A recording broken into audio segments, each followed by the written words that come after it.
तो इस कहानी की स्टार्टिंग में हम एक गेम के अंदर का सीन देखते हैं जहां पर हमारे हीरो की टीम सबको बड़ी आसानी से हरा रही होती है। वो अपने रडार से दुश्मनों को ढूंढ ढूंढ कर उन्हें बड़ी आसानी से मार रहे थे। आगे हम देखते हैं कि हमारे मेन कैरेक्टर का नाम साकोमोतो होता है। वो कहता है कि हमारी बराबरी का अब जापान में कोई नहीं बचा, इसीलिए हमें अब बाहर के टॉप रैंकर प्लेयर के साथ खेलना होगा, वरना मेरी रैंक और ऊपर नहीं जाएगी। और तभी उन्हें वर्ल्ड में रैंक 2 वाली टीम चैलेंज करती है, जिसे वो तुरंत ही एक्सेप्ट कर लेते हैं। फिर साकोमोतो बताता है कि ये गेम बहुत ज्यादा फेमस है और इसमें तुम गन्स का यूज नहीं कर सकते, सिर्फ बॉम्ब्स का ही यूज कर सकते हो, और इसमें सिचुएशन के हिसाब से दुश्मनों को सोनिक रडार की मदद से ढूंढकर उन्हें मारना होता है, और ऐसे ही करके तुम गेम के विनर बन सकते हो। इसके बाद वो अपने बारे में बताता है कि उसकी उम्र 22 है, लेकिन अभी तक वो कोई जॉब नहीं करता, सारा दिन घर पर बस गेम खेलता रहता है। रियल लाइफ में उसके पास कुछ भी नहीं है, पर बुटूम गेम के अंदर वो सबसे ज्यादा स्ट्रांग है और सब उसकी बहुत रिस्पेक्ट करते हैं। यहाँ तक कि गेम के अंदर उसने शादी भी कर रखी है। लेकिन तभी अचानक से साकोमोतो की आंखें खुलती है और वो अपने आप को एक आइलैंड पर पाता है। फिर वो देखता है कि अभी वो एक पैरासूट में अटका हुआ है। आगे जब वो नीचे जाता है तो देखता है कि उसके सर पर चोट लगी हुई थी और उसे कुछ भी याद नहीं था कि वो यहाँ पर कैसे आया। तभी उसकी नजर अपने हाथ पर जाती है जहाँ एक ग्लास लगा हुआ था जो कि उसके स्किन के अंदर लगा हुआ था। इसके बाद उसे वहाँ पर उसका बैग मिलता है जिसके अंदर उसके कपड़े और एक दूसरा बैग और कुछ खाना रखा हुआ था। अब आगे जब साकोमोतो फॉरेस्ट के बीच में जाता है तो चारों तरफ कीड़े मकोड़े देखकर डर जाता है और जल्दी से भागकर एक खुले समुद्र के सामने पहुंच जाता है। तभी उसे अपनी एक मेमोरी याद आती है कि कुछ टाइम पहले उसके मॉम ने उसके लिए कन्वीनियंट स्टोर में जॉब के लिए अप्लाई कर दिया था, पर बाद में जब उसे ये बात पता चली तो वो अपनी मॉम पर बहुत चिल्लाया था कि उसे कोई जॉब नहीं करना क्योंकि उसके पास ऑलरेडी एक जॉब है। फिर जब वो एक स्टोर से निकलता है तो कुछ ब्लैक सूट पहने आदमी आकर उससे पूछते हैं कि तुम ही साकोमोतो हो ना, और इसके बाद से उसे और कुछ ज्यादा याद नहीं होता। फिर जो बैग में उसे खाना मिला था वो खा लेता है और उसे जो दूसरा बैग मिला था उसे खोलकर देखता है तो उसमें से एक छोटा सा बॉक्स निकलता है। वो जब उसके एक बटन को प्रेस करता है तो उसमें काउंटडाउन स्टार्ट हो जाती है और तभी साकोमोतो उसे दूर फेंक देता है जिससे वहाँ पर धमाका होता है और फिर उसे पता चलता है कि ये सारे बॉम्ब्स हैं। तभी साकोमोतो वहाँ पर दूर से एक आदमी को देखता है और उसे मदद के लिए बुलाने की कोशिश करता है, पर तभी वो आदमी अचानक से उसकी तरफ एक बॉम्ब फेंक देता है। ये देखकर वो सोचता है कि ये बिल्कुल बुटूम गेम की तरह हो रहा है। आगे साकोमोतो तो उससे बचकर भागने लगता है और बहुत दूर चला जाता है जहां उसे लगता है कि फाइनली अब वो बच गया है। लेकिन तभी वो आदमी पीछे से उसके ऊपर दोबारा हमला करता है और ये देखकर वो उससे दूर भागने लगता है। फिर जब वो उस आदमी की तरफ बॉम्ब फेंकता है तो वो बॉम्ब एक्सप्लोड ही नहीं होता, जिस पर उसे याद आता है कि उसे बॉम्ब के स्विच को भी दबाना होगा। इसके बाद वो छुपकर उस आदमी के पीछे चला जाता और उसे बॉम्ब से डराने की कोशिश करते हुए सवाल पूछने लगता है। वो उससे पूछता है कि तुम मुझे क्यों मारना चाहते हो और हम अभी हैं कहाँ, और ये मेरे हाथ में ग्लास और बैग में बॉम्ब क्यों थे। जो सुनने के बाद वो आदमी जोर जोर से हंसने लगता और कहता है कि तुम एक गधे हो जिसे कुछ भी याद नहीं, तुम्हें तो एक बॉम्ब भी यूज करना नहीं आता, तो मुझे क्या डराओगे। इतना कहकर वो आदमी साकोमोतो पर बॉम्ब फेंक देता है जिससे साकोमोतो वहां से नीचे गिर जाता है और अपनी जान बचाकर भागने लगता है। तभी वो उसके सामने सरेंडर करके उससे बात करने की कोशिश करता है, लेकिन वो आदमी फिर से उसके ऊपर हमला कर देता है और साकोमोतो झाड़ियों में गिर जाता है। आगे जब वो अपने बॉम्ब को देखता है तो रियलाइज करता है कि उसमें एक काउंटडाउन होता है और काउंटडाउन के पूरा होने पर बॉम्ब अपने आप ही फट जाता है। तभी वो आदमी वहां पर आकर साकोमोतो को बाहर आने की धमकी देता है और कहता है कि अगर तुम बाहर नहीं आओगे तो मैं पूरे एरिया को बॉम्ब से उड़ा दूंगा। और तभी साकोमोतो वहां से निकलकर पानी के अंदर कूद जाता है, जिसे देखकर वो आदमी भी उसके पीछे पीछे किनारे पर आकर कहता है कि तुम हमेशा पानी के नीचे नहीं रह पाओगे,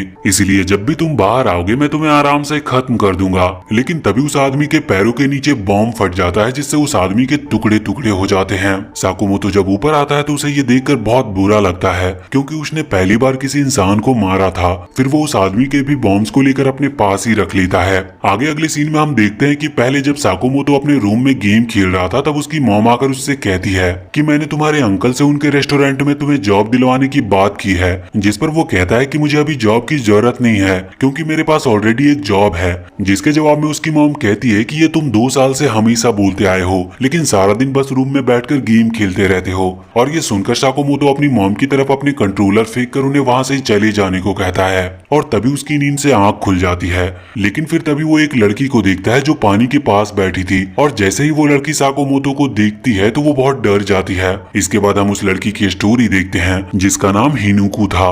जो कि पहले एक बुटूम प्लेयर थी। और एक दिन जब लॉबी में थी तब साकोमोतो की टीम वहां पर आती है और उसे देखकर वो लड़की सोचती है कि ये जापान की सबसे स्ट्रॉन्ग टीम है, यहाँ तक कि इनकी फोटो गेमिंग मैगजीन्स में भी आ चुकी है। पर तभी साकोमोतो वहां पर उस लड़की के पास आकर उसे अपने साथ खेलने के लिए इनवाइट करता है, जिसके बाद वो दोनों साथ में खेलना स्टार्ट कर देते हैं। आगे जब हिनिकू और उसके दोस्त रास्ते में जा रहे होते हैं तो सारे लड़के उसे घूर रहे थे। ये देखकर उसकी दोस्त कहती है कि हर किसी की नजर तुम पर आके रुक जाती है क्योंकि तुम्हारी आईज, हेयर और फिगर बहुत मस्त है। आगे हिनुकू उसे बताती है कि वो कल बुटूम के अंदर साकोमोतो से मिली थी और उनके साथ एक गेम खेलकर उसका रैंक बहुत ज्यादा बढ़ गया था। इसके बाद हिनुकू सोचती है कि मैं बस एक आम लड़की थी जो स्कूल से आकर अपने दोस्तों के साथ मस्ती करती थी और कभी कभार घर पर गेम खेल लेती थी। लेकिन फिर एक दिन वो अपने आप को इस आइलैंड पर पाती है जहाँ उसके पास बहुत सारे बॉम्ब्स के अलावा कुछ नहीं होता, इसलिए वो पानी के पास ही लेटी हुई थी। आगे हम फिर से उसके फ्लैशबैक में देखते हैं कि एक दिन जब वो स्कूल में बैठी हुई थी तब उसकी दोस्त उसे एक फॉर्म दिखाती है जिसमें लिखा हुआ था कि तुम जिस आदमी से छुटकारा पाना चाहते हो उसका इस पर नाम लिखने पर तुम्हें 1 लाख रुपए मिलेंगे। फिर एक लड़की कहती है कि ये असल में सच है और बहुत सारे लोग गायब भी हुए हैं, लेकिन आगे फिर सब इसे मजाक समझकर हंसने लगते हैं। फिर जब हिनुको आइलैंड पर अपनी आंखें खोलती है तो उसके सामने कुछ आदमी थे जो उससे कहते हैं कि हम तुम्हारे दुश्मन नहीं है, इसीलिए डरने की कोई जरूरत नहीं है, लेकिन कोई ये नहीं बता सकता कि कब कोई हमें मारने आ जाए, इसीलिए हमें साथ ही रहना होगा। आगे जब सब साथ में मिलकर बैठकर खाना खा रहे थे तो उनमें से एक आदमी कहता है कि हमारा कोई भरोसा नहीं कि हम यहाँ से कैसे निकलेंगे, इसीलिए हमें जैसा करने को बोला गया है वैसा ही करके यहाँ से निकलते हैं। जिस पर दूसरा आदमी कहता है कि अभी हमें साथ में मिलकर काम करना चाहिए और मैं एक टीचर हूँ इसीलिए कभी गलत काम नहीं कर सकता। जिसके जवाब में वो आदमी कहता है कि तुम्हारी जैसी सोच वाले ही सबसे ज्यादा कमजोर होते हैं। तो वो टीचर कहता है कि तुम मुझे कमजोर सोच रहे हो और तभी वो अपने बॉम्ब रख देता है, जिस पर दूसरा आदमी खड़े होकर हिनुको को पकड़कर उसकी बात मानने के लिए कहता है। पर तभी हिनुको एक स्टर्न गन की मदद से वहां से निकल जाती है, जिसके बाद वो आदमी कहता है कि मैं बस तुम्हारे साथ मजाक कर रहा था क्योंकि अगर मुझे मारना ही होता तो बहुत पहले मार चुका होता। तभी तीसरा लड़का सबसे कहता है कि हमें यहाँ एक दूसरे का साथ देना होगा, इसीलिए सब अपने अपने हथियार बाहर रख दो। आगे उन्हें वहाँ पर एक प्लेन से एक बॉक्स गिरते हुए दिखता है। जब वो पास जाते हैं तो उसके अंदर बहुत सारा खाना था। ये देखकर सब खाने लगते हैं, लेकिन तभी वो टीचर आकर उन पर चिल्लाने लगता है और कहता है कि यहाँ पर खाना बहुत जरूरी है, इसीलिए हमें ये सब में बराबर बांटकर थोड़ा थोड़ा खाना चाहिए। और तभी दूसरा आदमी पीछे से उस टीचर को एक नाइफ से अटैक करके मार देता है। आगे हम फिर से हिनुको के फ्लैशबैक को देखते हैं जहाँ पर वो अपने फ्रेंड्स को कुछ लड़कों से मिलवाने के लिए बुलाया होता है और वो लड़के बहुत ही ज्यादा पॉपुलर थे। जब हिनुको और उसके दोस्त उनसे मिलते हैं तो हिनुको उनसे पहले जाने के लिए बोलती है क्योंकि उसे कुछ स्नैक्स लाने थे। अगले सीन में हम देखते हैं कि जब हिनुको आइलैंड पर सो रही थी तभी वो तीसरा लड़का उसे आकर जगा देता है और कहता है कि हमारे पास भागने का यही मौका है, इससे पहले कि वो लोग उठ जाए। जिस पर हिनुको को कुछ समझ नहीं आता तो वो लड़का बताता है कि पहले जैसे उस आदमी ने टीचर को मारा था वैसे ही शायद वो आदमी हमें भी मार देगा, इसीलिए यहाँ से भाग जाना ही सही रहेगा। इसीलिए सारे फूड और बॉम्ब को लेकर यहाँ से चलते हैं। थोड़ी दूर जाने के बाद जब वो पानी पीने के लिए रुकते हैं तो वहाँ उस लड़के को पता चल जाता है कि वो आदमी उनका पीछा कर रहा है और वो लोग वहाँ से भागने लगते हैं। इसके बाद जब वो लोग एक ब्रिज क्रॉस कर रहे थे तभी वो आदमी उन्हें ढूंढने लगता है, जो देखकर वो लड़का उस पर अपना बॉम्ब फेंक देता है जिससे वहाँ पॉइजनस गैस फैल जाती है। इसके बाद वो लड़का हिनुको के हाथ पकड़कर उसे आगे ले जाता है और कहता है कि अगर हमें यहाँ रहना है तो लोगों को मारना पड़ेगा। जिस पर हिनुको उससे कहती है कि मैं किसी को मारना नहीं चाहती और तभी वो उससे अपना हाथ छुड़ाने की कोशिश करती है, पर वो लड़का उसके हाथ को पकड़े रखता है। ये देखकर हिनुको उसे एक पंच करती है, जिसके बाद वो लड़का उसे पकड़ लेता है और हिनुको उसके ऊपर स्टन गन से अटैक करके वहाँ से भाग जाती है। इसके बाद हम दोबारा से उसका फ्लैशबैक देखते हैं जिसमें जब हिनुको स्नैक्स लेकर अपने फ्रेंड्स और उन लड़कों के रूम में जाती है तो देखती है कि उसके दोस्त वहाँ पर बेहोश थे और उनके कपड़े फटे हुए थे। ये देखकर वो काफी डर जाती है और तभी पीछे से एक लड़का आकर उसे चुपचाप उसकी बात मानने को कहता है, जिस पर हिनुको उसे एक थप्पड़ मारकर बाहर भाग जाती है। पर तभी उसे अपने दोस्तों की आवाज सुनाई देती है जो उससे मदद मांग रहे थे। आगे वो वहाँ से भागकर पुलिस को बुला लेती है और कुछ दिनों के बाद जब वो अपने दोस्तों से मिलती है तो वो उससे कहते हैं कि सारी गलती तुम्हारी थी, इसीलिए जो भी हुआ उसमें तुम्हारी गलती है, मैं चाहती हूँ कि तुम गायब हो जाओ। हिनुको ये सब अभी सोच ही रही थी कि तभी वो देखती है कि उस लड़के ने दोबारा उसे ढूंढ लिया था और वो उसका हाथ पकड़कर उसके साथ जबरदस्ती करने लगता है, जिस पर वो मदद के लिए बुलाती है। पर तभी वो सोचती है कि शायद मैंने उस दिन अपने दोस्तों को नहीं बचाया था, इसीलिए ये मेरी सजा है और फिर वो अपना एक बॉम्ब निकालकर मरने के लिए तैयार हो जाती है। ये देखकर वो लड़का वहाँ से डरकर भाग जाता है और हिनुको उस बॉम्ब को उसके ऊपर फेंक देती है, जिसके असर से वो लड़का वहीं पर मारा जाता है। इसके बाद जब वो पानी के पास जाकर अपने कपड़े साफ कर रही थी तभी उसे साकोमोतो दिखाई देता है, जिसे देखकर वो बहुत डर जाती है और अपना सामान लेकर वहाँ से भागने लगती है। साकोमोतो उसे पीछे से बुलाने की कोशिश करता है पर वो उसकी बात बात न सुनकर वहाँ से चली जाती है। आगे साकोमोतो ढूंढकर थोड़ा खाना मांगने का डिसाइड करता है